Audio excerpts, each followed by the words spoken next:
Assalamualaikum warahmatullahi wabarakatuh. Kembali lagi bersama kami, Lain Dunia. Di video kali ini, saya akan menceritakan sebuah kisah misteri tentang rumah bekas pesugihan. Kisah ini diangkat dari seorang narasumber yang dimana nama dan tempat sudah kami samarkan agar menjaga dari hal yang tidak diinginkan di kemudian hari. Tapi sebelum masuk ke ceritanya, jangan lupa ambil posisi yang paling nyaman dan bunyikan tombol lonceng notifikasinya. Dan cerita pun dimulai.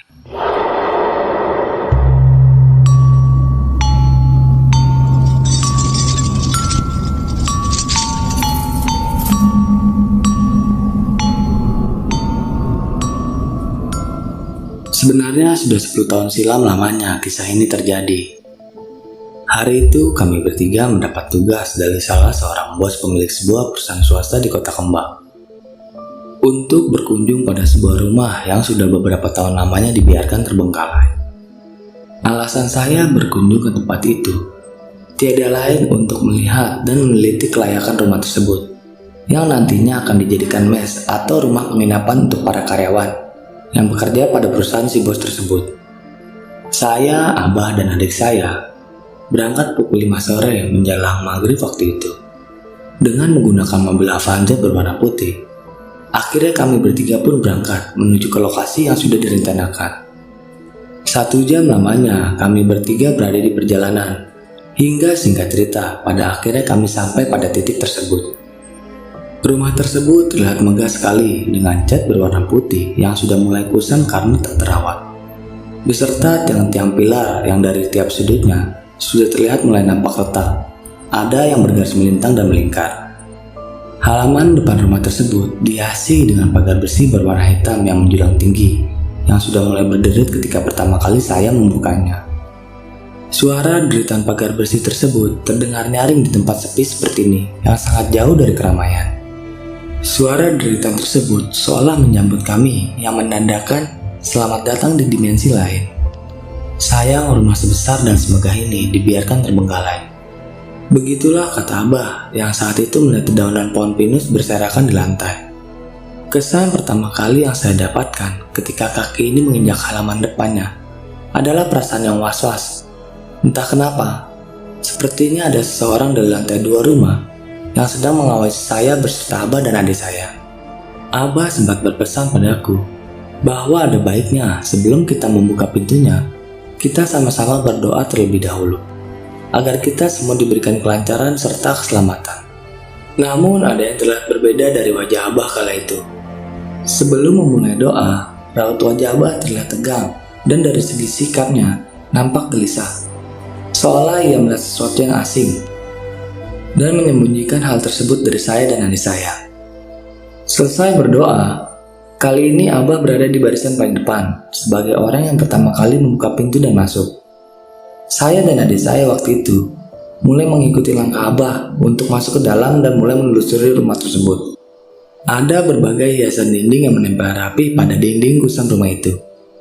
Dari sebuah lukisan bergambar harimau berkulit putih, sampai mata saya sedikit terbelalak melihat sebuah lukisan yang terkesan aneh untuk dilihat. Lukisan tersebut berukuran lebih besar dari lukisan lainnya yang berjajar di sampingnya. Lukisan tersebut bergambar seorang wanita yang memakai selendang berwarna hijau dengan tubuh yang dililit oleh seekor ular berwarna putih. Perempuan tersebut terlihat menggunakan mahkota yang berwarna kemasan yang membuat saya sedikit bergidik. Tak lain ialah ketika menatap kedua mata yang berwarna putih pucat. Bola matanya seperti terbalik dengan lidah yang menjuluk keluar dan bercabang 2 seperti ular. Setengah jam lebih lamanya, saya, Abah, dan adik saya meneliti tiap sudut demi sudut ruangan tersebut. Ternyata kemegahan rumah ini dari luar tidak sesuai dengan keadaan dan fisik bangunan dari dalam. Banyak sekali pecahan kaca yang berserakan di atas tangga, serta jendela dan atap ruangannya yang terlihat bolong dari berbagai penjuru, hingga dari arah luar membuat angin lebih luasa masuk dan berlalu lalang. Saya, Abah beserta adik saya perlahan menaiki tangga menuju lantai 2 rumah tersebut. Tak ada keanehan sama sekali, tetapi ketika kami bertiga sampai pada sebuah ruangan yang nampaknya ini adalah kamar dulunya, terlihat dari ranjang besi yang dilapisi kasih putih bermotif kembang. Lengkap pula dengan sebuah cermin tua yang terpampang rapi pada sudut kamar. Abah sempat menyentuh saklar lampu pada ruangan tersebut. Namun mungkin karena terlalu lama dibiarkan terbengkalai, keadaan listrik dari rumah ini memang benar-benar mati total seluruhnya. Sayang, padahal kalau seandainya terang, mungkin kamar tersebut akan terlihat lebih nyaman untuk dikunjungi. Beralih pada ruangan yang lain yang terletak paling sudut ruangan tersebut, sempat mengundang tanda tanya bagi saya dan Abah. Karena tak seperti ruangan yang lain, ruangan tersebut berada dalam keadaan pintu yang tertutup rapat. Selain itu, dari atas pintu tersebut tak terlihat adanya lubang ventilasi udara, tak seperti pintu-pintu normal lainnya. Abah sempat beberapa kali mencoba membukanya, namun sepertinya pintu tersebut dikunci dengan kunci yang berbeda dari keseluruhan kunci yang Abah pegang saat ini. Sayup-sayup terdengar ajan Isya berkumandang. Saya berkata pada Abah untuk menyudahi pengecekan rumah tersebut kali ini. Tujuan saya berkata demikian, tak lain agar di mana pulang nanti, kami bertiga tidak terlalu larut malam jika sampai ke rumah. Sebelum Abah mengiyakan perkataan saya, tiba-tiba saja telepon seluler dari balik jaket parasitnya berbunyi. Terdengar sebuah percakapan hangat antara Abah dan seseorang yang suaranya tak asing. Saya sempat menguping pembicaranya, karena bagaimanapun, Abah mengangkat telepon tepat berada 2 langkah dari depan saya berdiri. Si bos menyuruh kita jangan dulu pulang, katanya karena ia juga akan kemari. Begitulah kata Abah usai menutup dialog hangat di seberang telepon itu. Mau tidak mau, saya pun mengiyakannya. Karena ini merupakan tugas yang sudah kami sanggupi sebelumnya. Yang pada akhirnya, saya mengajak Abah untuk menunggu kedatangan bos tersebut di lantai paling bawah. Karena kebetulan, tas yang saya bawa berisi senter dan peralatan lainnya tertinggal di sana. Kami kembali mulai menurunin anak tangga tersebut. Sebelah tangan saya sempat berpegangan pada besi tua yang terasa berkarat yang menjadi dinding penopang tangga tersebut. Entah saya yang terlalu memperhatikan Abah, kali ini kembali dari arah depan, Abah terlihat gusar ketika hendak menuruni tangga. Entah apa gerangan yang ia sembunyikan. Saat itu saya mencoba bertanya pada Abah. Namun acap kali, Abah hanya berkata, "Cepat," itu saja yang keluar dari mulutnya. Ketika kami sampai di ruangan bawah, ternyata tak sesuai dengan harapan. Ruangan tersebut terlihat lebih gelap dan mencekam dibandingkan dengan ruangan yang berada di atas.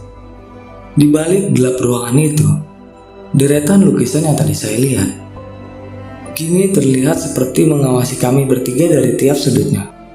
Lalu entah apa yang Abah lakukan waktu itu di balik gelap. Karena di bawah lukisan paling menyeramkan tadi, Abah terlihat bergumam sendiri dengan bahasa Sunda yang pekat. Yang saya dengar waktu itu Abah seperti berucap, "Tong ngaganggu budak aing, aing mah ngan saukur dititah ka dieu." Demikianlah kata Abah di balik asap rokok kereta gudang garam merahnya, yang tak kenapa dengan sengaja ia hisap. Padahal saya tahu bahwa Abah tidak menyukai produk rokok tersebut. Suasana sudah semakin gelap ketika cahaya senter yang saat ini saya genggam terlihat semakin terang di ruangan ini. Angin yang cukup kencang kini berlalu lalang di atas kepala saya dan Abah. Sebenarnya kedua mata saya sudah sangat lelah dan mengantuk. Namun saya paksa untuk terus terbelalak karena saya takut terjadi sesuatu pada Abah di tempat ini. Meskipun pada saat itu, Abah beberapa kali berucap pada saya untuk tidur sejenak. Tiba-tiba saja entah kenapa, rasanya saya tak nyaman untuk duduk. Rasanya gelisah, namun tak tahu apa yang digelisahkan. Jantungku pun terasa berdegup lebih kencang, tak seperti biasanya. Entah apa gerangan yang akan terjadi. Yang pasti, seperti itu awal mulanya yang saya rasakan. Dan mungkin Abah pun merasakan hal yang demikian. Hingga tak lama berselang, Abah menyuruh saya untuk beristighfar. Raut mukanya terlihat lebih cemas kali ini. ketika ia mengucapkan hal yang demikian pada saya. Tiba-tiba saja sesuatu dari atap rumah terlihat berayun pelan dan hendak turun ke bawah. Sesuatu itu awalnya berbentuk bayangan hitam, dan ketika semakin dekat, semakin terlihat jelas rupanya, yaitu sebelah tangan yang berukuran besar dengan bulu-bulu hitam terlihat menutupinya. Dengan ujung-ujung kuku tangan tersebut, jika diibaratkan besarnya seperti besar anak bayi. Waktu itu Abah menyuruh saya untuk berunduk dan terus berdoa dalam hati. Ketika tangan raksasa tersebut berayun dan hendak menyambar kepala saya. Kejadian tersebut berlangsung hampir lumayan lama. Dan pada akhirnya berhenti usai Abah terus-menerus menyuruh saya untuk berdoa. Setelah kejadian tersebut berselang, kali ini terdengar kembali suara aneh. Suara tersebut terdengar seperti suara anak kecil yang memanggil ayahnya. Suara tersebut terdengar dari atas yang tepatnya berada di ruangan yang tertutup tadi. Abah berkata pada saya untuk terus berdoa dan menghiraukannya, walaupun suara itu terus terdengar. Tak lama berselang, dari arah luar rumah terdengar suara deritan pagar besi yang dibuka. Lalu kilatan lampu mobil terlihat berbinar pada tiap-tiap dinding rumah. Dua orang pria masuk membuka ruangan rumah, dan rupanya itulah orang yang kami tunggu-tunggu. Aku dan adik saya mengikuti langkah kaki Abah untuk keluar dari rumah tersebut bersama si bos dan satu temannya. Tak ada lagi rasa takut kali ini, karena suara tersebut telah benar-benar lenyap, dan kedatangan kedua orang tambahan membuat saya tidak terlalu takut. Meski kejadian tadi akan tetap saya kenang hingga saat ini. Keesokan harinya, saya kembali bertemu dengan Abah di rumahnya, sembari menikmati secangkir kopi hitam bersama. Saya mencoba memberanikan diri pada Abah untuk bertanya, sebenarnya apa gerangan yang membuat rumah tersebut begitu angker? Sepintas Abah hanya menjawab bahwa dulunya rumah tersebut dibangun dari hasil pesugihan. Banyak yang menjadi korban tumbalnya demi pesugihan tersebut berlangsung. Hingga pada akhirnya si pemilik pesugihan tersebut meninggal, dan saudara-saudaranya tak ada yang berani untuk menempati rumah tersebut karena takut. Hingga rumah tersebut pada akhirnya dibiarkan terbengkalai begitu saja. Dan cerita pun selesai. Bagi teman-teman yang menonton video ini sampai habis, saya ucapkan terima kasih banyak. Dan nantikan video-video kami selanjutnya. Wassalam.